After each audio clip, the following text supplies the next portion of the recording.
व्याख्यान 10 सपनों में प्रतीकात्मकता।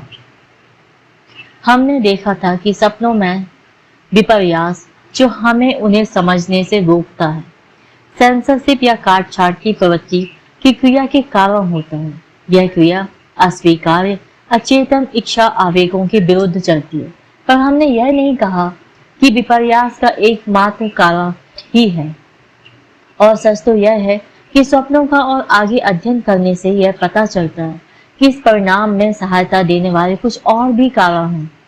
कहने का आशय यह हुआ कि यदि सेंसरशिप ना रहे तो भी हम सपनों को समझने में असमर्थ रहेंगे तथा व्यक्त स्वप्न और गुप्त स्वप्न विचार अभिन्न नहीं होंगे। स्वप्नों की अस्पष्टता का यह दूसरा कारण, विपर्यास का यह एक और सहायक तब हमारे सामने आता है जब हमें अपनी विधि में एक कमी या खाली जगह का पता चलता है। मैं आपसे पहले ही यह कह चुका हूँ कि कई बार विश्लेषण के अधीन व्यक्तियों का अपने स्वप्नों के एक एक पृथक अवयव से सचमुच कोई साहचर्य नहीं होता, पर यह बात जितनी बार वे कहते हैं उतनी बार सच नहीं होती। बस बहुत से उदाहरणों में धीरज और परिश्रम से वह साहचर्य प्रेरित करके निकाला जा सकता है, पर फिर भी कुछ उदाहरण ऐसे रह जाते हैं जिनमें साहचर्य बिल्कुल नहीं मिलता, अथवा यदि अंत में कोई चीज जबरदस्ती करने पर निकल भी आई तो वह यह नहीं होती कि जिसकी हमें आवश्यकता है। यदि यह बात मनोविश्लेषण द्वारा किए जा रहे इलाज में होती तो इसका एक विशेष अर्थ होता जिसका यहाँ कोई संबंध नहीं है, पर यह सामान्य लोगों के स्वप्नों के निर्वचन में या तब भी होती जब हम स्वयं अपने स्वप्नों का निर्वचन करते हैं। इन परिस्थितियों में जब हमें यह निश्चय हो जाए कि कितना भी जोर डालने से कोई लाभ नहीं, तब अंत में हमें यह पता चलता है कि जहाँ विशेष स्वप्न अवयवों का सवाल होता है वहाँ यह अप्रिय स्थिति नियमित रूप से सामने आती है, और अब हम किसी नए सिद्धांत को कार्य करता हुआ देखने लगते हैं, जबकि पहले हमने सोचा था कि यह सिर्फ एक अपवाद है जिसमें हमारी विधि विफल हो गई थी। इस तरह हम इन ना बोलने वाले अवयवों का अर्थ लगाने की कोशिश करते हैं और अपने साधनों का उपयोग करके उन्हें अनुवादित करने का यत्न करते हैं। यह बात हमें महसूस हुए बिना नहीं रह सकती कि जिस किसी कारण से में हम हिम्मत करके यह स्थानापन्नता कर देते हैं उसमें ही हम संतोषजनक अर्थ पर पहुंच पाते हैं, परंतु जब तक हम इस विधि का प्रयोग नहीं करते तब तक स्वप्न अर्थहीन और टूटा फूटा बना रहता है।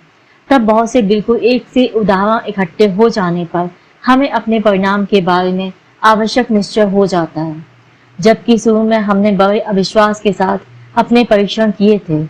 यह सब बात में रूपरेखा के रूप में बता रहा हूँ, पर शिक्षा कार्य के लिए निश्चित रूप से ऐसा करना उचित है, और ऐसा करने से यह गलत भी नहीं हो जाती बल्कि सिर्फ सरल रूप में आ जाती है। इस प्रकार हम स्वप्न अवयवों का एक श्रेणी का नियत अनुवाद करते हैं, जैसे कि स्वप्न संबंधी लोकोपयोगी पुस्तकों में स्वप्न में होने वाली प्रत्येक बात के ऐसे अनुवाद किए होते हैं। आप भूले नहीं होंगे जब हम मुक्त साहचर्य की विधि का प्रयोग करते हैं तब स्वप्न अवयवों की नियत स्थानापन्नताएं कभी नहीं दिखाई देती। अब आप तुरंत कहेंगे कि निर्वचन की यह रीति आपको पहली मुक्त साहचर्य की रीति की अपेक्षा भी अधिक अनिश्चित और आक्षेप योग्य मालूम होती है, पर कुछ बात अभी बाकी है। जब हमने वास्तविक अनुभव से ऐसे नियत अनुवादों की श्रेणी जमा कर ली हो तब हम अंत में यह अनुभव करते हैं कि निर्वचन के इन अंशों में हम अपने निजी ज्ञान से खाली स्थानों को भर सकते थे, और वे स्वप्न दृष्टा के साहचर्यों का उपयोग किए बिना ही सचमुच समझे जा सकते थे, और वे स्वप्न दृष्टा के साहचर्यों का उपयोग किए बिना ही समझे जा सकते थे। यह कैसे होता है कि हमें उनका अर्थ अवश्य पता होता है?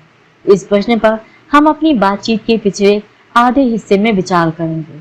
किसी स्वप्न अवयव और उसके अनुवाद में जो नियत अर्थात न बदलने वाला संबंध होता है उसे हम प्रतीकात्मक संबंध कहते हैं, और स्वयं स्वप्न अवयव को अचेतन स्वप्न विचार का प्रतीक या संकेत कहते हैं। आपको याद होगा कि कुछ समय पहले जब हम स्वप्न अवयवों और उनके पीछे मौजूद विचारों के विभिन्न स्थान संबंधों पर विचार कर रहे थे, तब मैंने 3 संबंध बताए थे।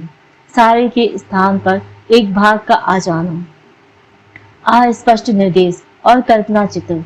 तब मैंने आपसे कहा था कि एक चौथा संबंध भी हो सकता है, पर यह नहीं बताया था कि वह क्या हो सकता है।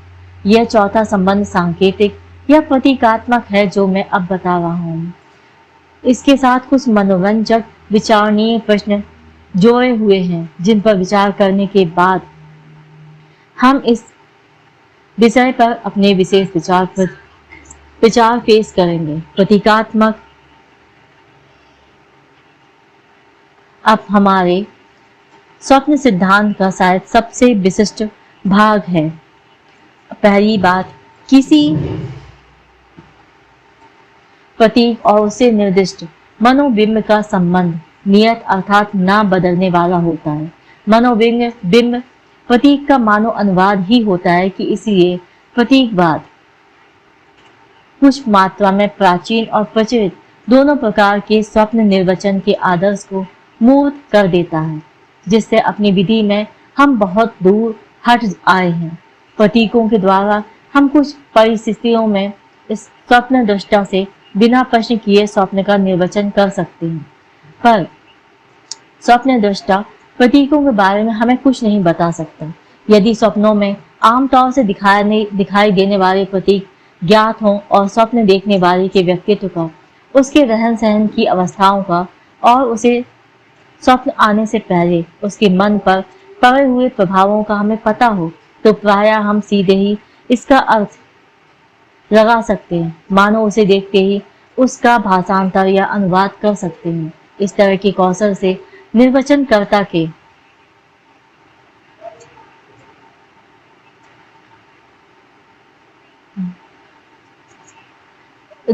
स्वप्न दृष्टा प्रभावित निर्वचनकर्ता के अहंकार की संतुष्टि होती है और स्वप्न दृष्टा प्रभावित होता है। यह स्वप्न दृष्टा से प्रश्न पूछने की श्रमपूर्ण रीति से बिल्कुल उल्टी है और इसीलिए अच्छी लगने वाली विधि है, पर इसे अपनाकर भटकना चाहिए।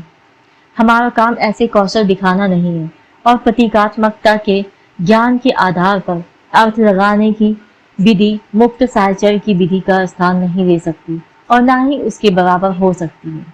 यह मुक्त साहचर्य की विधि की पूरक है और इससे प्राप्त परिणाम तभी उपयोगी होते हैं जब उन्हें मुक्त साहचर्य की विधि के साथ काम में लाया जाए। इसके अलावा जहाँ तक स्वप्न दृष्टा की मानसिक स्थिति के बारे में हमारी जानकारी का प्रश्न है, आपको सोचना चाहिए कि आपको उन्हीं व्यक्तियों के स्वप्नों का अर्थ नहीं लगाना है जिन्हें आप अच्छी तरह जानते हैं। सामान्यतः आपको पिछले दिन की उन घटनाओं का कुछ भी पता नहीं है जिन्होंने वह स्वप्न उद्दीपित किया, और विश्लेषण के अधीन व्यक्ति के साहचर्यों से ही हमें उस चीज का ज्ञान होता है जिसे हम मानसिक स्थिति कहते हैं। दूसरे, यह बात विशेष रूप से उल्लेखनीय है कि खास तौर से कुछ ऐसी बातों को देखते हुए जिनकी हम बाद में चर्चा करेंगे, सबसे अधिक जबरदस्त विरोध स्वप्न और अचेतन में प्रतीकात्मक संबंध होने के प्रश्न पर सामने आया है।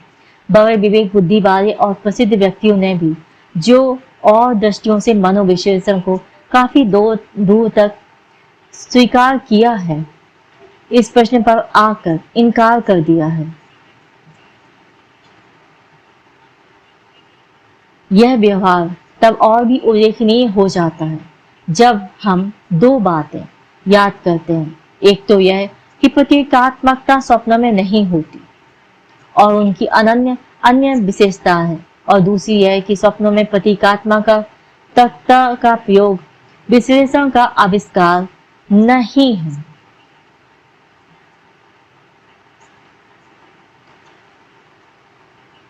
यद्यपि इस विज्ञान ने और बहुत से आश्चर्य में डालने वाले आविष्कार किए हैं, यदि आधुनिक काल में इस क्षेत्र में सबसे पहले आविष्कार को ढूंढना हो तो दार्शनिक K.A.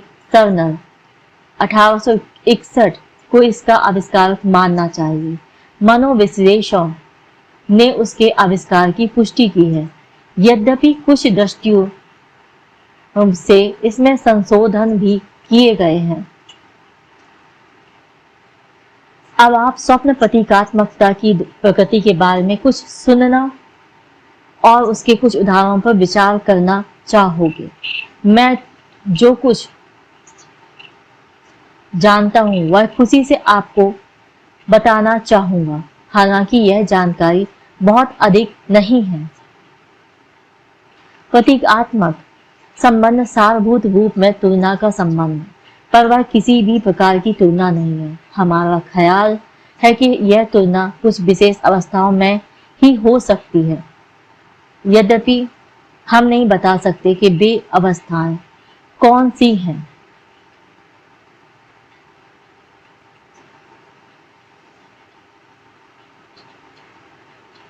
किसी वस्तु या घटना की जिस जिस चीज से तुलना की जा सकती है, वह प्रत्येक चीज स्वप्न में उसका प्रतीक कर नहीं आती। दूसरी ओर स्वप्न प्रत्येक चीज के लिए प्रतीकात्मकता का प्रयोग न करके गुप्त स्वप्न विचारों के खास अवयवों में ही इसका प्रयोग करते हैं।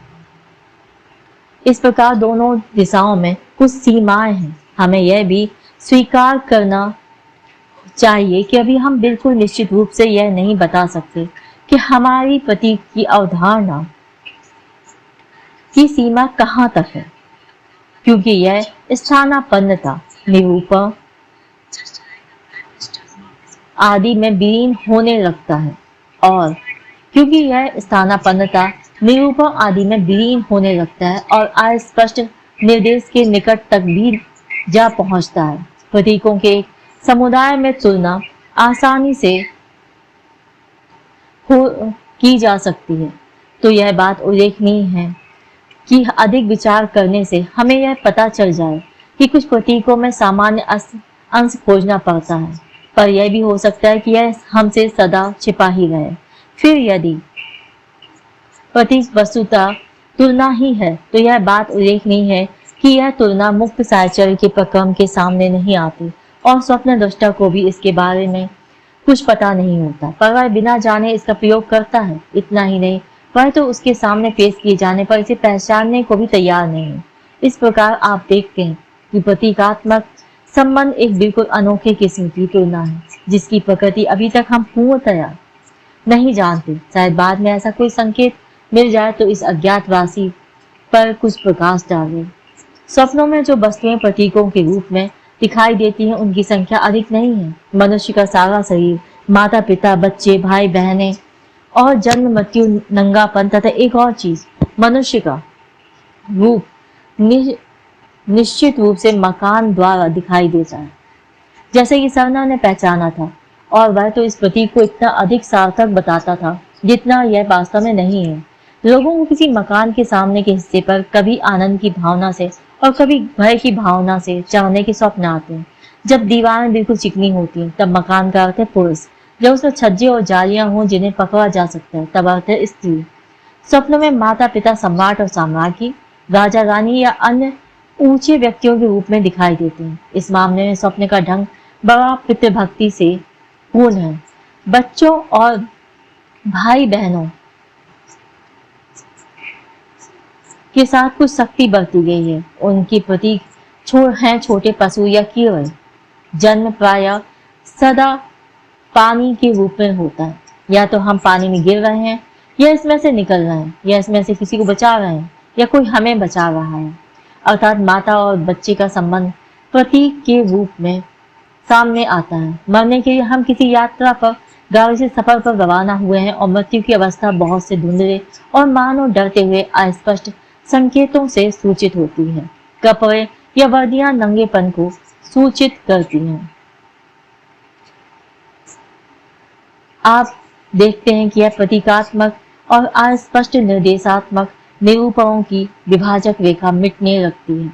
इन थोड़ी सी चीजों की तुलना में यह बात हमें विशेष रूप से प्रभावित किए बिना नहीं रह सकती कि एक और क्षेत्र से संबंध रखने वाली वस्तुएं और मामले बहुत सारे प्रतीकों से सूचित होते हैं। मेरा मतलब यौन जीवन के क्षेत्र से, अर्थात जननेन्द्रिया, लैंगिक कार्य और संभोग। स्वप्नों में अधिकतर प्रतीक लैंगिक या यौन यौन प्रतीक होते हैं। इस प्रकार यह स्थिति होती है कि बहुत सी कम काम में आने वाली बातों के लिए बहुत से प्रतीक हैं और इनमें से प्रत्येक चीज प्रायः समानार्थक बहुत से प्रतीकों से प्रकट की जा सकती है। इसलिए जब उनका अर्थ लगाया जाता है तब इस विचित्रता के कारण वह सबको बुरा लगता है, क्योंकि स्वप्नों में यह अनेकों रूप में दिखाया जाता है। पर प्रतीकों का निर्वाचन बड़ा नीरस काम है। जिसे इसका पता चलता है उसे ही यह बुरा लगता है, पर हम कर ही क्या सकते हैं। इन व्याख्यानों में यह पहला ही मौका है कि मैंने लैंगिक जीवन या यौन जीवन का उल्लेख किया है।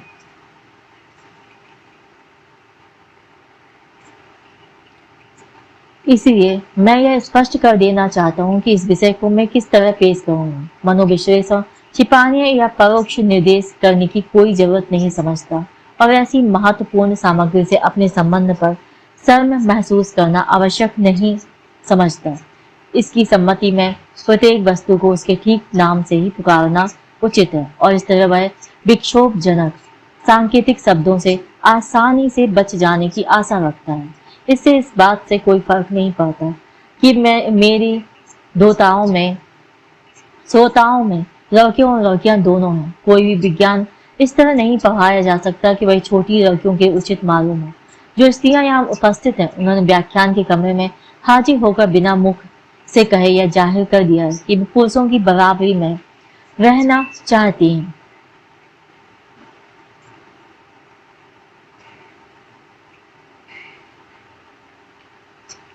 स्वप्नों में पुरुष की जननेंद्रियां अनेक प्रकार के प्रतीकों के रूप में दिखाई देती हैं, जिनमें से अधिकतर में तुलना का आधारभूत सामान्य विचार आसानी से स्पष्ट हो जाता है। प्रथम तो पवित्र संख्या 3 सारी पुरुष जननेंद्रियों की प्रतीक है। इसका अधिक स्पष्ट दिखने वाले और दोनों लिंगों के व्यक्तियों के लिए अधिक दिलचस्पी वाले हिस्से शिशन की मुख्य प्रतीक वही वस्तुएं हैं जो आकृति में इससे मिलती जुलती हैं, अर्थात लंबी और सीधी खड़ी होने वाली, जैसे लाठी, छतरी, खंबा, पेड़ और ऐसी अन्य वस्तुएं। इसकी प्रतीक वे वस्तुएं भी होती हैं जिनमें शरीर के अंदर घुसने और परिणामतः उसे घायल करने का गुण होता है, अर्थात सब तरह के नोकदार शस्त्र, चाकू, छोरे, खंजर, तलवार, आग फेंकने वाले हथियार भी इसी तरह प्रयोग में आते हैं। बंदूक, पिस्तौल और रिवाल्वर, जिनमें से अंतिम 2 अपने रूप के कारण बहुत उपयुक्त प्रतीक होते हैं।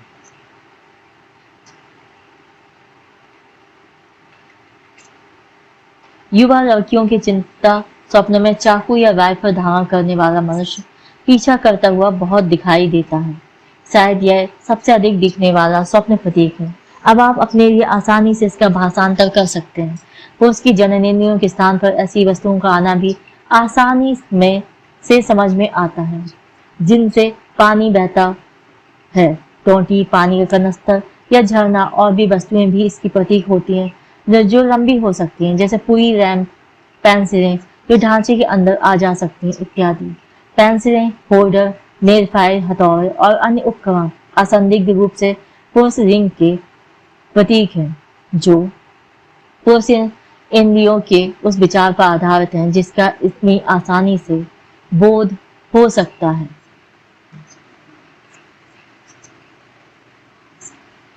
इस अंग के गुरुत्व के नियम के विरोध में अपने को सीधा खड़ा कर सकने का जो विशेष गुण है, उसके कारण बैलून, विमान और अभी कुछ समय से जैपलिन उसके प्रतीक बन जाते हैं। पर स्वप्नों में द्रवीकरण के इरेक्शन के प्रतीक पेश करने का एक और अधिक प्रभावोत्पादक तरीका भी होता है। वे लिंग को सारे शरीर का आवश्यक अंग बना देती हैं,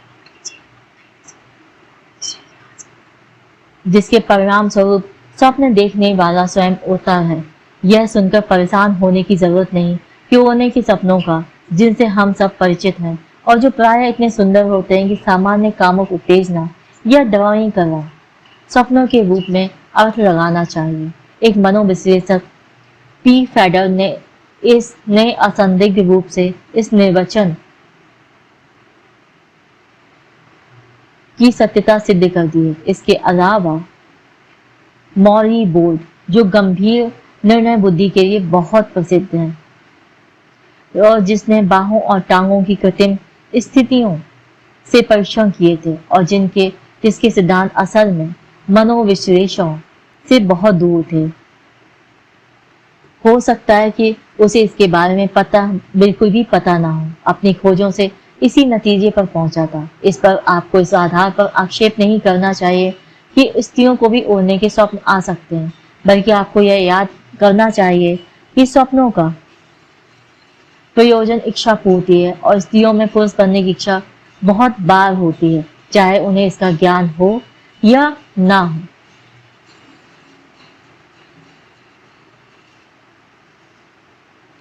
इसके अलावा शरीर से परिचित कोई भी आदमी इस भ्रम में नहीं पड़ेगा कि स्त्रियों के लिए पुरुष के जैसे संवेदनों द्वारा इस इच्छा से पूरा करना असंभव है, क्योंकि स्त्री के यौन अंगों में सिसन से मिलता जुलता एक छोटा अंग भी होता है और यह छोटा अंग भग्नाशा बचपन में लैंगिक संभोग से पहले के वर्षों में सचमुच वही कार्य करता है जो पुरुष का बड़ा लिंग करता है। पुरुष लिंग के कम आसानी से समझ में आने वाले प्रतीक कुछ रेंगने वाले कीड़े और मछलियां हैं। सबसे विचित्र बात प्रसिद्ध प्रतीक है सांप, टोप और चोंगा इस तरह क्यों प्रयोग में आते हैं, यह समझ में आना निश्चय ही कठिन है, पर उनका प्रतीकात्मक अर्थ बिल्कुल असंदिग्ध है। अंत में यह पूछा जा सकता है कि क्या पुरुष लिंग का किसी अन्य अंग जैसे हाथ या पैर द्वारा निरूपण प्रतीकात्मक कहा जा सकता है। मैं समझता हूँ कि जिस प्रसंग में यह हुआ करता है और साथ ही स्त्री के जो अंग दिखाई देते हैं उनसे मजबूरन इसी नतीजे पर पहुंचते हैं। स्त्री जननेंद्रियों का प्रतीकात्मक निरूपण ऐसी सब वस्तुओं से होता है जिनमें उनकी ही तरह चार स्थान को चारों ओर से घेरने का गुण होता है, या जो पात्र के रूप में प्रयोग में आ सकते हैं, जैसे गड्ढे, खोखली जगह, गुफा तथा मर्तबान और बोतलें और सब तरह की और आकारों की पेटियां, तिजोरियां, जेब इत्यादि। जहाज भी इसी वर्ग में आते हैं। बहुत से प्रतीक दूसरी जननेंद्रियों के बजाय गर्भाशय का संकेत करते हैं। इस प्रकार अलमारियां, स्टोव और इन सब से बढ़कर कमरे की प्रतीकात्मकता यहाँ मकान के प्रतीक से जोड़ जाती है और दरवाजे तथा किवाड़ जननेंद्रियों के द्वार के प्रतीक है। इसके अलावा विभिन्न प्रकार की सामग्री स्त्री की प्रतीक है, जैसे लकड़ी, कागज और इनसे बनी हुई वस्तुएं जैसे मेज और पुस्तकें। अल्प प्राणियों में से घोंगे और सीपी असंदिग्ध रूप से स्त्री के प्रतीक है। शरीर के अंगों में से मुख योनि का प्रतीक माना जाता है। स्पष्ट है कि ये सब प्रतीक उतनी ही आसानी से समझ में नहीं आते जितनी आसानी से पुरुष जननेंद्रिय के प्रतीक आ जाते हैं। छातियों को भी यौन अंगों में शामिल करना चाहिए। ये तथा स्त्री के शरीर के नितंबों के प्रतीक सेब, आड़ू और सामान्य फल होते हैं। दोनों लिंगों के व्यक्तियों में जननेंद्रियों के बाल स्वप्नों में जंगलों और झाड़ियों से सूचित होते हैं। स्त्री की जननेंद्रियों का स्थान जटिल होने का प्राकृतिक दृश्य उनके प्रतीक होते हैं, जिनमें सिराएं, जंगल और पानी दिखाई देता है।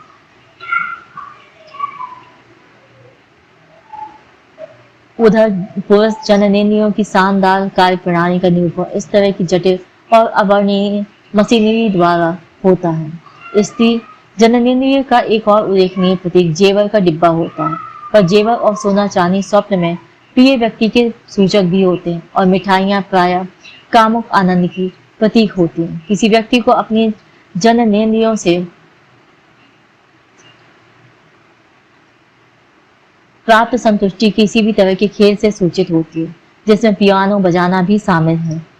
स्वयं रति के प्रतीक सरकना या चलना और कोई टहनी तोड़ना भी होते हैं। एक विशेष उल्लेखनीय स्वप्न प्रतीक दांतों का गिरना या निकालना है। इसका मुख्य अर्थ निश्चित रूप से स्वयं रति का दंड देने के लिए बंधिया करना है। मैथुन या संभोग का विशेष निरूपण स्वप्नों में उतना नहीं होता जितना इन सब बातों के बाद हमें आशा करनी चाहिए, पर इस सिलसिले में हम नाचना, सवारी करना और ऊंचाई पर चढ़ना जैसी तालबद्ध क्रियाओं का और किसी प्रकार की चोट अनुभव करने का उदाहरण के लिए कुचले जाने का उल्लेख कर सकते हैं। इनके अलावा कुछ हाथ के धंधे और हथियारों से घायल किए जाने का भय भी इसके प्रतीक होते हैं। आप यह मत समझिए कि इन प्रतीकों का अनुवाद उपयोग अर्थात भाषांतर बिल्कुल सीधे तौर से हो जाता है। चारों ओर ऐसी चीजें होती हैं जिनकी हम आशा नहीं करते हैं। उदाहरण के लिए यह बात विश्वसनीय नहीं जचती कि इन प्रतीकात्मक निरूपणों में प्रायः स्त्री पुरुष के रंगों का अंतर नहीं होता। बहुत से प्रतीक सामान्यतः जननेंद्रियों के सूचक होते हैं, चाहे वे पुरुष की हों या स्त्री की। उदाहरण के लिए छोटा बालक या छोटा पुत्र या पुत्री कभी कभी सामान्यतः पुल्लिंग का प्रतीक स्त्री जननेंद्रिय को निर्दिष्ट करता है और इसी तरह इसका उल्टा भी होता है। यह बात तब तक पूरी तरह समझ में नहीं आ सकती जब तक हम मनुष्य में मैथुन या कामुकता संबंधी विचारों के परिवर्धन की कुछ जानकारी प्राप्त न कर लें। उदाहरण के लिए बहुत से उदाहरणों में प्रतीकों की अस्पष्टता ऊपरी होती है, वास्तविक नहीं, और उनमें से सबसे विशेष प्रतीक जैसे हथियार, जेब और तिजोरी इन दोनों लिंगों के लिए कभी प्रयोग में नहीं आते। अब मैं प्रतीकों को से सूचित वस्तुओं के बजाय स्वयं प्रतीकों से शुरू करके संक्षेप में यह बताऊंगा कि मैथुन संबंधी प्रतीक अधिकतर किन क्षेत्रों से आए हैं और विशेष रूप से उन पर थोड़ी सी टिप्पणी करूंगा जिनमें प्रतीक से सूचित वस्तु का गुण प्रतीक में खोज पाना कठिन है। इस तरह के अस्पष्ट प्रतीक का एक उदाहरण टोप या शायद सिर पर ढकने की सभी चीजें। टोप आमतौर से पुल्लिंग का सूचक है।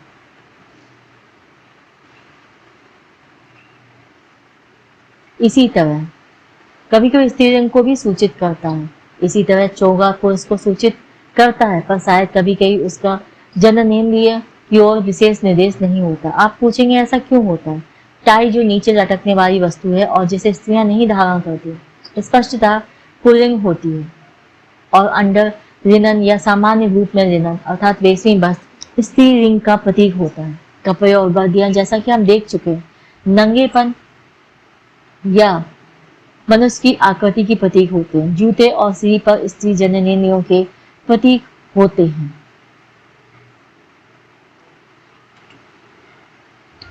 हम कह चुके हैं कि मेज और लकड़ी कुछ वजनदार चीजें हैं, पर फिर भी वे निश्चित रूप से स्त्रीलिंग की प्रतीक है।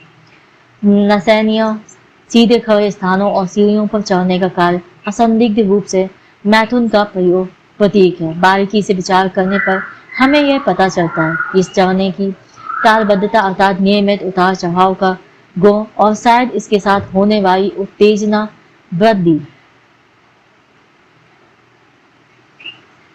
नियमित उतार चढ़ाव का गुण उत्तेजना वृद्धि चढ़ते चढ़ते चढ़ने वाले का सांस जल्दी जल्दी लेने लगता है, दोनों में सामान्य विशेषता है। हम पहले यह देख चुके हैं कि प्राकृतिक दृश्य स्त्री जननेंद्रियों के सूचक हैं। पर्वत और चट्टानें पुरुषेंद्रियों की प्रतीक हैं। बाघ स्त्री जननेंद्रियों का बहुत बार दिखने वाला प्रतीक है। फल स्तनों का प्रतीक है, बच्चे का नहीं। जंगली पशु मनुष्य की उत्तेजित अवस्था और इसीलिए दुष्ट आवेगों या प्रबल वासना के आवेगों के प्रतीक हैं।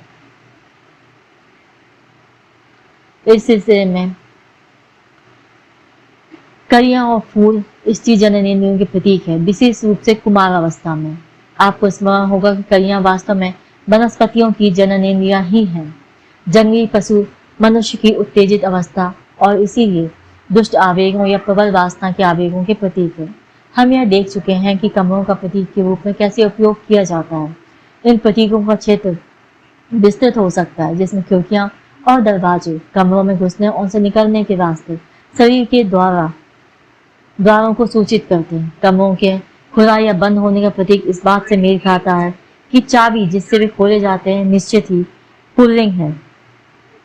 इस थोड़ी सी सामग्री से स्वप्न प्रतीकात्मकता का कुछ अध्ययन किया जा सकता है, पर यह सामग्री इतनी भी नहीं है तथा इसे विस्तृत भी किया जा सकता है और गहरा भी। पर मैं समझता हूँ कि आपको काफी से ज्यादा मालूम होगी। शायद आप इसे नापसंद करें। आप पूछेंगे तो क्या मैं सचमुच मैथुन संबंधी प्रतीकों के बारे बीच में ही रहता हूँ? क्या मेरे चारों ओर की सब वस्तुएं मेरे पहनने के कपड़े, मेरे पकड़ने की सब चीजें सदा मैथुन संबंधी प्रतीक ही है और कुछ भी नहीं। सचमुच ये आश्चर्यजनक प्रश्न करना युक्ति संगत है। और इनमें से पहला प्रश्न यह होगा कि इन स्वप्न प्रतीकों के अर्थ पर पहुंचने का दावा हम कैसे कर सकते हैं, जबकि स्वप्न देखने वाला स्वयं हमें इस बारे में कुछ भी जानकारी नहीं दे सकता है। हम भिन्न भिन्न स्रोतों से यह ज्ञान प्राप्त करते हैं, परियों की कहानियां और पुराण कथाओं से, मजाकों और विनोद के चुटकुलों से, लोक कथाओं से, अर्थात ऐसी हर चीज से जिसमें हमें विभिन्न जातियों के रीति रिवाजों, कहावतों और गीतों का पता चलता है।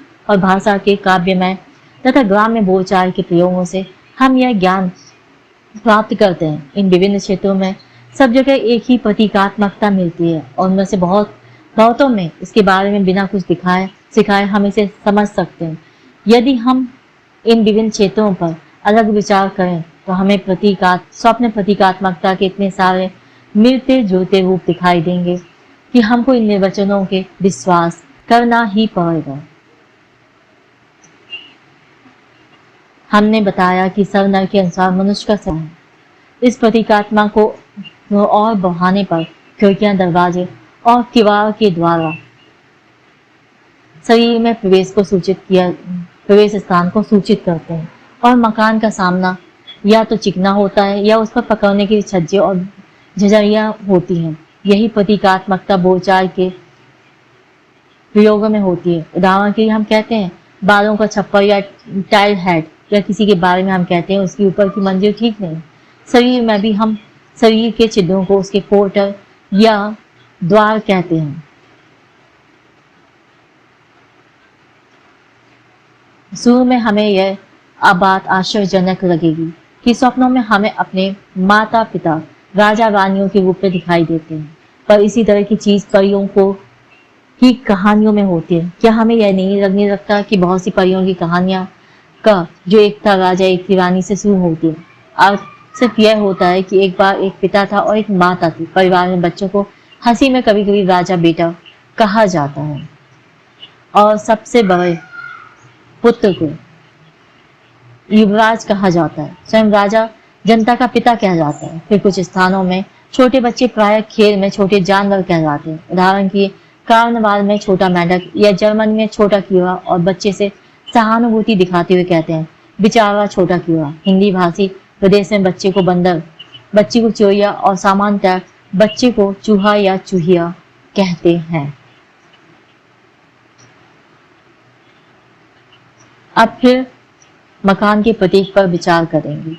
जब हम अपने स्वप्नों में मकानों के छज्जों को पकड़ते हैं तब क्या हमारे मन में विशेष रूप से उभरी हुई छातियों वाली स्त्री के संबंध में जर्मन भाषा की यह प्रसिद्ध और प्रचलित कहावत नहीं आती? उसके पास किसी के पकड़ रखने वाली रोग चीज है, डाई हैट एट हास जुम एंड हार्टन। इसी तरह का एक और बोलचाल का सब प्रयोग है। उसके मकान के सामने बहुत सी रसोई है।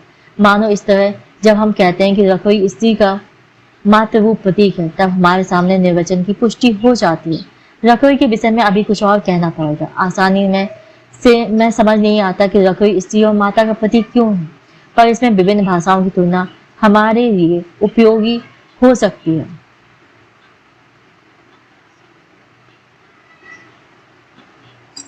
जर्मन शब्द होज रसोई उसी धातु से निकला हुआ बताया जाता है जिसमें ग्रीक यू उल्टा वाई एन, जिसका अर्थ है सामग्री का कच्चा सामान। यह उस प्रकार का उदाहरण है जिसमें एक सामान्य नाम अंत में एक विशेष वस्तु का वाचक हो जाता है। और यह प्रक्रम बहुत जगह दिखाई देता है। अटलांटिक महासागर में मैडीरा नाम का एक द्वीप है और यह नाम इसे तब दिया गया था जब पुर्तगालियों ने इसे ढूंढा था, क्योंकि उस समय इसमें घने जंगल थे और पुर्तगाली भाषा में जंगल या लकड़ी के लिए मैडीरा शब्द है। अब आप देखेंगे कि यह मैडीरा शब्द लैटिन के मैटीरिया शब्द का ही रूपांतर है और मैटीरिया शब्द सामान्य रूप से वस्तु का वाचक है, पर मैटीरिया शब्द मैटर माता शब्द से निकला है और जिस सामान में से कोई चीज बनती है उसे उस चीज का जन्मदाता माना जा सकता है। जिस प्रकार स्त्री या माता के प्रतीक के रूप में रसोई या जंगल का प्रयोग इस पुराने विचार का अवशेष भी है। जन्म सदा पानी से कुछ संबंध रखता हुआ दिखाई देता है। या तो हम पानी में गोता लगा रहे हैं या उससे निकल रहे हैं, अर्थात हम जन्म लेते हैं या पैदा होते हैं। यह नहीं भूलना चाहिए कि विकास के वास्तविक तथ्यों की ओर यह प्रतीक दो निर्देशन करता है। धरती पर रहने वाले सब स्तनपायी जिनसे मनुष्य वंश पैदा हुआ है, उन प्राणियों की वंशज हैं जो पानी में रहते थे। यह दोनों में से दूर वाला संकेत है, पर प्रत्येक स्तनपायी व्यक्ति अर्थात प्रत्येक मनुष्य भी पानी में रहने की पहली अवस्था में से गुजरा है, अर्थात वह भ्रूण के रूप में माता की गर्भ के एमनियोटिक तरल में रहा है। उस तरह जन्म के समय पानी से निकला है। मैं यह नहीं कहता कि स्वप्न दृष्टा यह बात जानता है।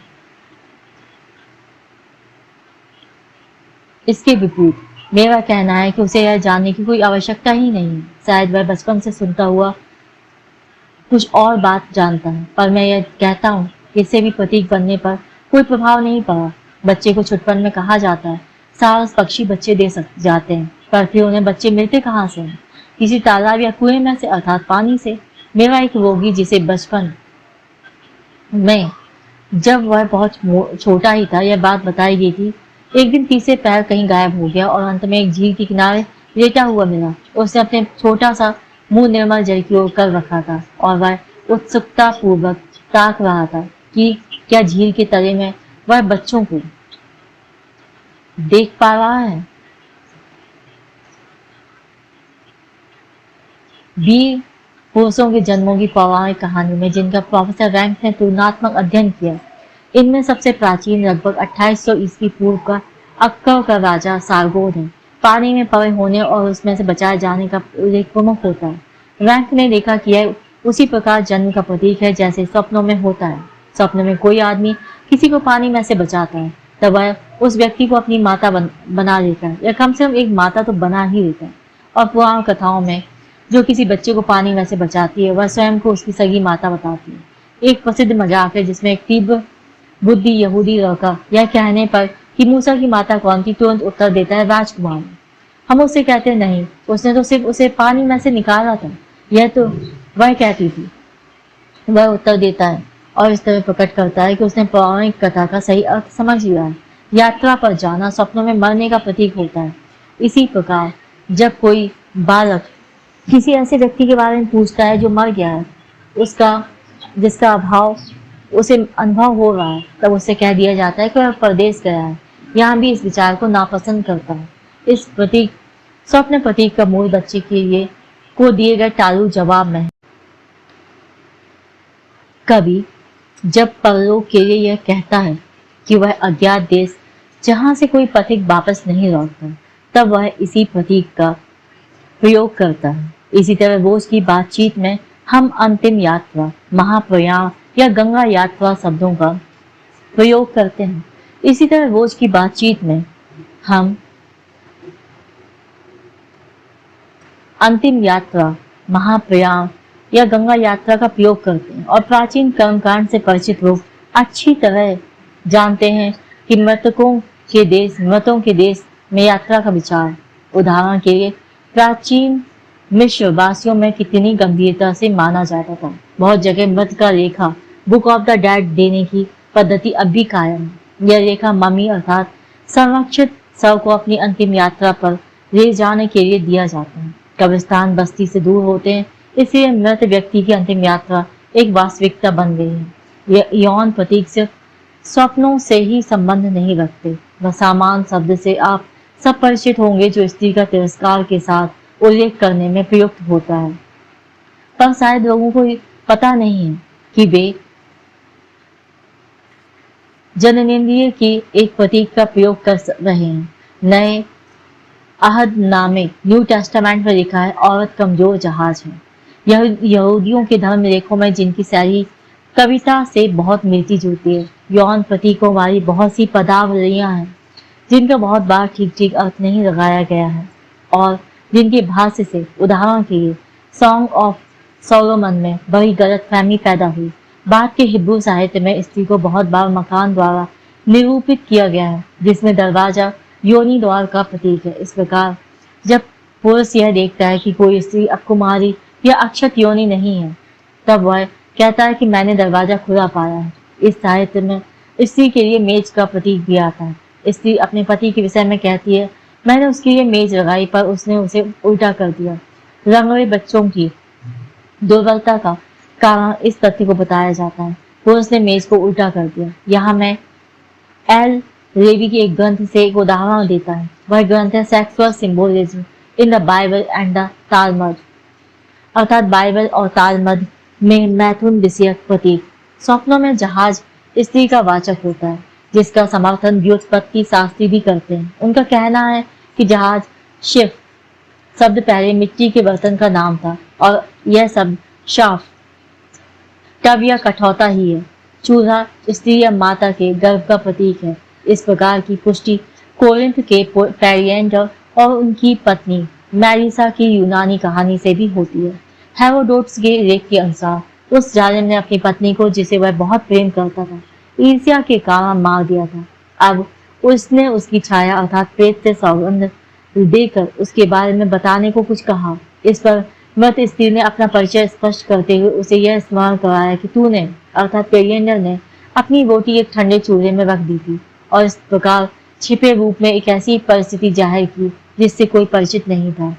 F.S. क्राउस द्वारा संपादित एंथ्रोपोफाइटिस फाइटिया नामक ग्रंथ में, जो विभिन्न जातियों के यौन जीवन संबंधी प्रत्येक बात के विषय में एक अपरिहार्य बुक है, लिखा है कि जर्मनी के एक हिस्से में लोग प्रसूता स्त्री के बारे में कहते हैं कि उसका चूल्हा गिरकर टुकड़े टुकड़े हो गया है।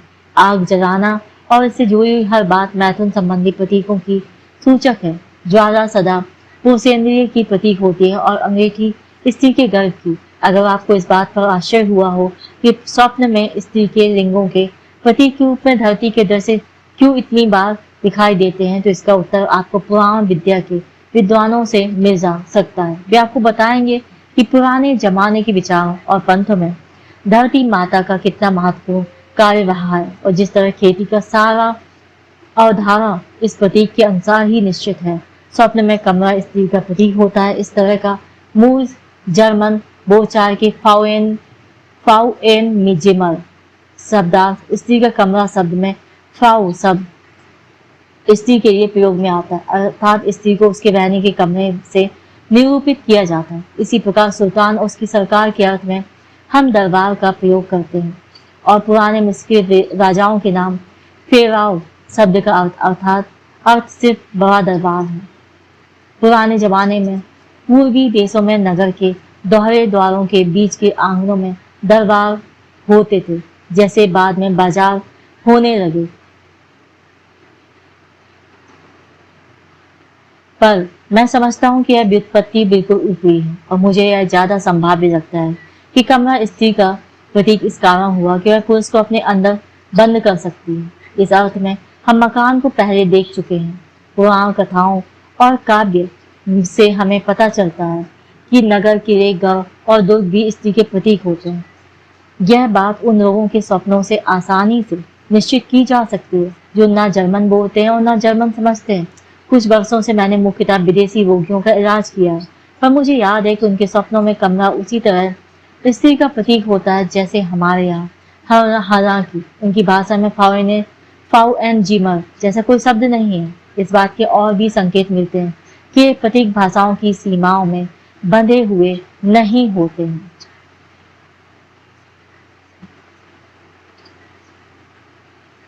इस तथ्य की पहले ही स्वप्नों की बहुत समय से जांच करने वाले विद्वान सुबर्ट ने 1862 में स्थापना की थी, पर मेरा कोई भी रोगी जर्मन भाषा से पूरी तरह अपरिचित नहीं था, इसलिए यह प्रश्न मैं उन विश्लेषकों पर फैसला करने के लिए छोड़ता हूँ जो दूसरे देशों में ऐसे व्यक्तियों से उदाहरण इकट्ठे कर सकते हैं जो केवल एक भाषा बोलते हैं। पुरुष के लिंग के प्रतीकों में शायद ही कोई ऐसा हो जो मजाक में, गवाह उपयोगों में या काव्य के शब्दों में विशेष रूप से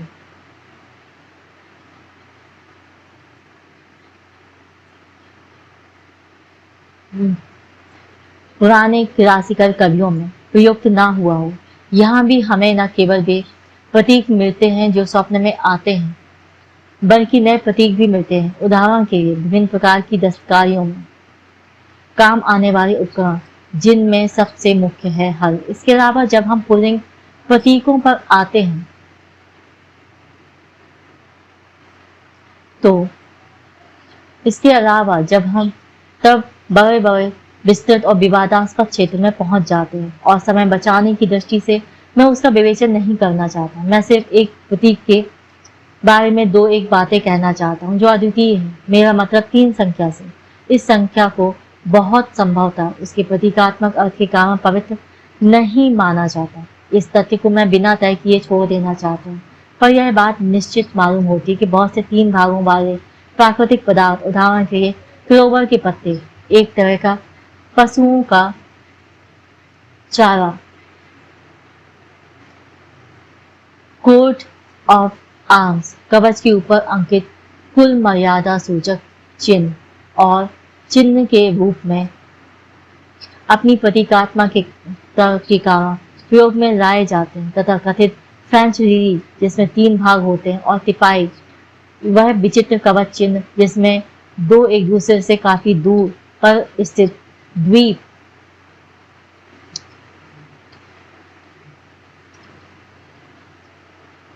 जैसे सिसिली और आइल ऑफ मैन होते हैं। इस आकृति में केंद्रीय बिंदु से 3 मोड़ी हुई टांगे आगे को निकली हुई होती हैं। पुल्लिंग पुरस्लिंग के छिपे हुए रूप ही माने जाते हैं, जिनके प्रतिबिंबों को पुराने जमाने में भूत प्रेत आदि को भगाने का सबसे उत्तम तरीका माना जाता था। इसके अलावा साथ एक वह तथ्य है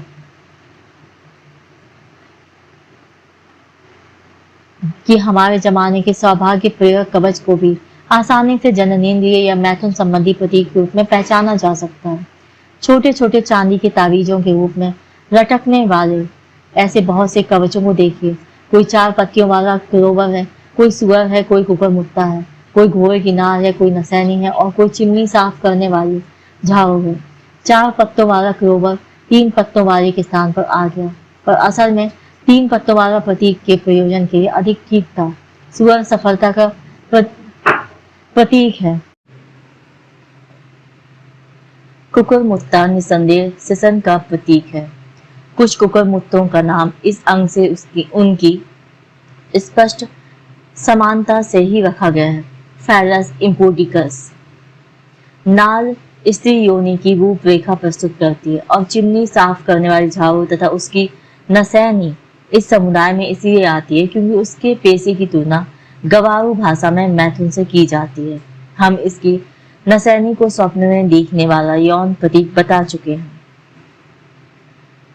भाषा के प्रयोगों से पता चलता है कि स्टीजन अर्थात चवना शब्द पूरी तरह से मैथुन संबंधी अर्थ प्रकट करता है, और जैसे इन वाक्यांशों में डैन फ्रेरोन स्त्रियों के पीछे दौड़ना और एल अल्टर स्टीगर एक पुराना बदमाश या व्यभिचारी।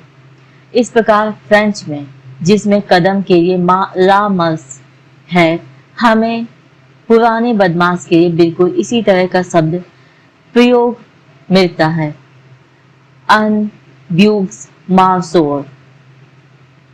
विचारों के इस साहचर्य से संभवतया इस तथ्य का कुछ संबंध है कि बहुत से बड़े पशुओं में मैथुन के लिए मादा या स्त्री पशु पर चढ़ने की आवश्यकता होती है।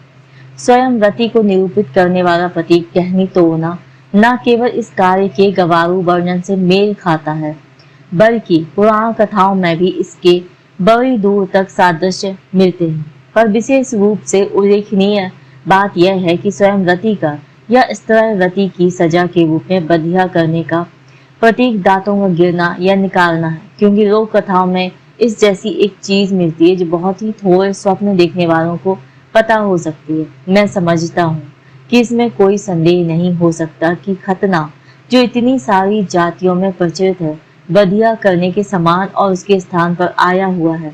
और हाल में ही हमें पता चला कि ऑस्ट्रेलिया की कुछ आदिम जातियों में तरुणावस्था प्राप्त करने के अवसर पर लड़के के बालिग होने के समारोह पर धार्मिक कृत्य के रूप में खतना किया जाता है, और उनके बिल्कुल पास रहने वाली दूसरी जातियों में इस प्रथा के स्थान पर एक दांत तोड़ देने की प्रथा है।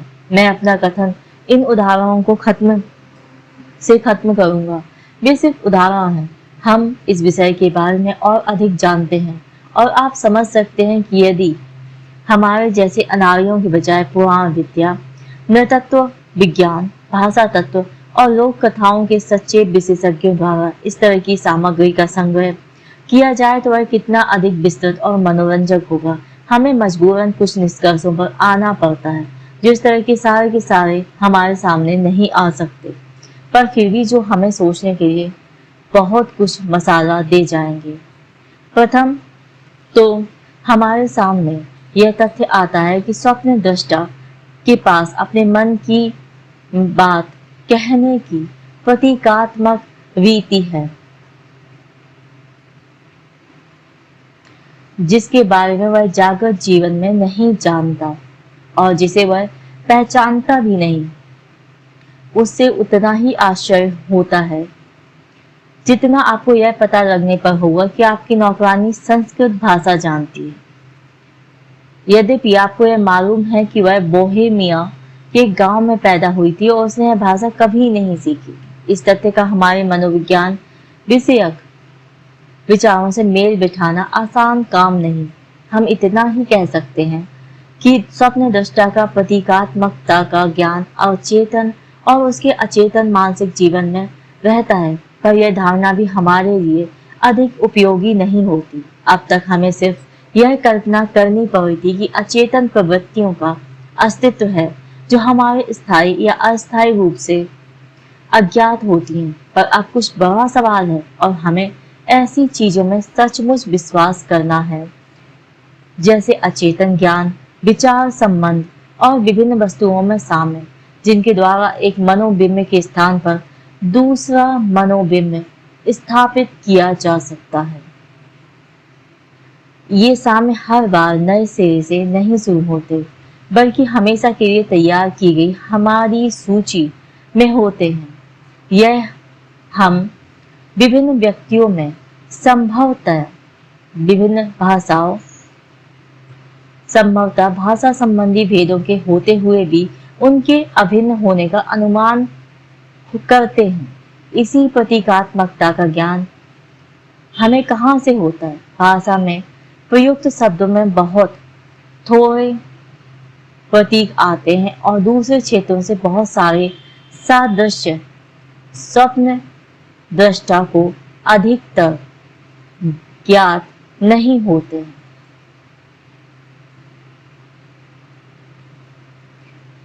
क्योंकि यह उसी स्वप्न। दूसरी बात, सबसे पहले हमें स्वयं इन्हें मेहनत से क्रमबद्ध करना होगा। दूसरी बात यह है कि ये प्रतीकात्मक संबंध स्वप्न दृष्टा के लिए अलग नहीं होते या उसी स्वप्न रचना के लिए अलग नहीं होते जिसमें ये प्रकट होते हैं, क्योंकि हमने देखा है कि वही प्रतीक पुराण कथाओं में और परियों की कहानियों में, आम लोगों की बोलचाल में, भाषा में, गीतों में और काव्य की कल्पना में प्रयुक्त होते हैं। प्रतीकात्मकता का क्षेत्र सामान्य रूप से विस्तृत है। स्वप्न प्रतीकात्मकता उसका एक छोटा सा अंश मात्र है। सारी समस्या पर स्वप्नों के पहलू से विचार करना उचित भी नहीं होगा और जगह आमतौर से काम आने वाले बहुत से प्रतीक या तो स्वप्नों में बिल्कुल ही नहीं आते और या बहुत कम आते हैं। दूसरी ओर बहुत से स्वप्न प्रतीक दूसरे हर क्षेत्र में नहीं मिलते, बल्कि जैसा कि आप देख चुके हैं सिर्फ कहीं कहीं मिलते हैं। हम पर यह असर पड़ता है कि यह कोई प्राचीन और अब अप्रचलित भाव प्रकाशन की रीति होगी जिसके विभिन्न टुकड़े विभिन्न क्षेत्रों में कोई कहीं और कोई कहीं मामूली हेर फेर के साथ बचे हुए हैं। यहाँ मुझे एक बहुत बड़े मनोरंजक पागल रोगी की कल्पना याद आती है। तब प्रतीकात्मक संबंध इसी बात के अवशेष होंगे। पहले दोनों के लिए एक शब्द प्रयोग होता था। जिन वस्तुओं का वाचक पहले जननेन्द्रिय वाचक शब्द था, वे अब स्वप्न में जननेन्द्रिय की प्रतीक बन सकती हैं। इसके अतिरिक्त स्वप्न प्रतीकात्मकता से आपको यह समझने में मदद मिल सकती है कि मनोविश्लेषण क्यों इतना आम दिलचस्पी का विषय बन जाता है, जितना मनोविज्ञान और मनोचिकित्सा नहीं बन सकती। मनोविश्लेषण का कार्य विज्ञान की और बहुत सी शाखाओं के साथ अच्छी तरह गुथा हुआ है और इन शाखाओं की जांच पड़ताल करने से बहुत कीमती नतीजे निकल सकते हैं, जैसे पुराण विद्या, भाषा तत्व और भाषा विज्ञान, लोक कथाएं, लोक मनोविज्ञान और धर्मशास्त्र। आपको यह जानकर आश्चर्य नहीं होना चाहिए कि मनोविश्लेषण के आधार पर एक ऐसी पत्रिका का प्रकाशन आरंभ हुआ है जिसका एकमात्र उद्देश्य इन संबंधों को बढ़ाना है। मेरा संकेत इमेगो की ओर है, जो सबसे पहले 1912 में प्रकाशित हुई थी और जिसके संपादक हैंस सेक्स और ऑटो रैंक थे।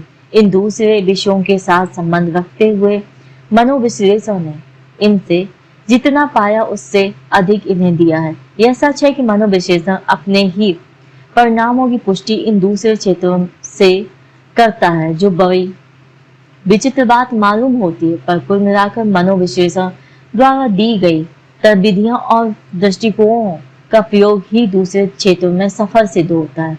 मनुष्य का मानसिक जीवन मनोविश्लेषण की जांच पड़ताल के द्वारा ऐसी व्याख्याएं प्रस्तुत करता है जिसकी पूर्ति आप नहीं कर सकते। जो मनुष्य जाति के जीवन की बहुत सी पहेलियों को हल कर देती है या कम से कम उन्हें ठीक रूप में प्रकट कर देती है। अब तक मैंने उन परिस्थितियों के बारे में आपको कुछ नहीं बताया जिनमें हम उस परिकल्पित आद्य भाषा की गहराई में पहुंच सकते हैं या उस क्षेत्र में पहुंच सकते हैं जिसमें यह आद्य भाषा अधिकतर जैसी की तैसी मौजूद होती है। जब तक आपको यह पता न चले तब तक आप सारे विषय का वास्तविक महत्व नहीं समझ सकते। मेरा आशय स्नायु रोगों के क्षेत्रों से है। इसकी सामग्री स्नायु रोगियों के लक्षणों और अभिव्यक्ति की दूसरी रीतियों में मिलती है। इन स्नायु रोगियों के लक्षणों की व्याख्या और इलाज के लिए ही असल में मनोविश्लेषण की रीति निकाली गई थी। मेरा चौथा दृष्टिकोण हमें वापस नहीं ले जाता जहां से हम चले थे, बल्कि हमें उस मार्ग पर चलाता है जो हमने पहले ही देख लिया है। हमने कहा था कि यदि स्वप्न की काट-छांट ना हो तो भी स्वप्नों का अर्थ लगाना हमारे लिए कठिन होगा, क्योंकि तब हमारे सामने यह सवाल होगा कि स्वप्नों की प्रतीकात्मक भाषा का जागृत जीवन की भाषा में अनुवाद किया जाए। इस प्रकार प्रतीकात्मकता स्वप्न विपर्याय में दूसरा और स्वतंत्र कारण है जो सेंसरशिप या काट-छांट की बात नहीं करता। अब हम बात करते हैं जो बीच में छूट गई थी, उस पागल कैदी की, पागल मरीज की, जो कहता था कि आद्य भाषा वही होगी जिसके अवशेष ये सब प्रतीक है। तीसरी बात यह है कि आपको यह महसूस होगा कि ऊपर बताए गए अन्य क्षेत्रों में होने वाली प्रतीकात्मकता यौन विषयों तक ही सीमित नहीं है, पर स्वप्नों में इन प्रतीकों का प्रयोग सिर्फ यौन वस्तुओं और संबंधों को सूचित करने के लिए होता है। इसका कारण बताना भी कठिन है। क्या यह माना जाए कि पहले यौन या मैथुन संबंधी अर्थ रखने वाले प्रतीक बाद में विभिन्न रूपों में प्रयुक्त हुए और शायद इसी कारण प्रतीकात्मक निरूपण का ह्रास हो गया और निरूपण की दूसरी रीतियां अपना ली गई। सिर्फ स्वप्न प्रतीकात्मकता पर विचार करके इन प्रश्नों का उत्तर देना स्पष्टतः असंभव है। हम इतना ही कर सकते हैं कि इस कल्पना को दृढ़ता से माने रहें कि सच्चे प्रतीकों और मैथुन में विशेष रूप से नजदीकी संबंध है। इस सिलसिले में हमें हॉल में ही एक महत्वपूर्ण संकेत एक भाषा तत्वज्ञ के.एच. स्पर्बर, जो मनोविश्लेषण से बिल्कुल अलग कार्य करते हैं, कि इस विचार से मिला कि भाषा की उत्पत्ति और परिवर्धन में मैथुन संबंधी आवश्यकताओं का सबसे बड़ा प्रभाव पड़ा। आपने लिखा है, जो सबसे पहली ध्वनि मनुष्य के मुख से निकली वह अपनी बात कहने का साधन और मैथुन के साथी को बुलाने का साधन थी, और बाद में भाषा के अवयवों का उपयोग आदिम काल के मनुष्य द्वारा किए जाने वाले विभिन्न कार्यों के साथ होने लगा। यह कार्य तालबद्ध रीति से दोहराए गए वचनों की ध्वनि के साथ किया जाता था और इसका असर यह होता था कि मैथुन संबंधी दिलचस्पी कार्य में बदल जाती थी। इस प्रकार यह कहा जा सकता है कि आदिम काल के मनुष्य ने अपने कार्य को मैथुन संबंधी कार्यों के समान और उनका स्थानापन्न मानकर सुखदायक बनाया। इसीलिए सामाजिक कार्य में प्रयुक्त शब्द के दो अर्थ होते थे। एक तो मैथुन संबंधी कार्य को सूचित करता था, दूसरा उस परिश्रम को सूचित करता था जिसके तुल्य इसे मान लिया गया। धीरे धीरे इस शब्द का मैथुन संबंधी अर्थ खत्म हो गया और उसका प्रयोग सिर्फ कार्य के लिए होने लगा। अनेक पीढ़ियों बाद यही बात नए शब्द के बारे में हुई। वह भी पहले मैथुन संबंधी अर्थ का वाचक बना और फिर किसी नए शब्द नए तरह के कार्य के लिए प्रयोग में आने लगा। इस प्रकार अनेक मूल शब्द बन गए जो सब मैथुन संबंधी प्रसंग से पैदा हुए थे, पर बाद में अपना मैथुन संबंधी अर्थ खो बैठे।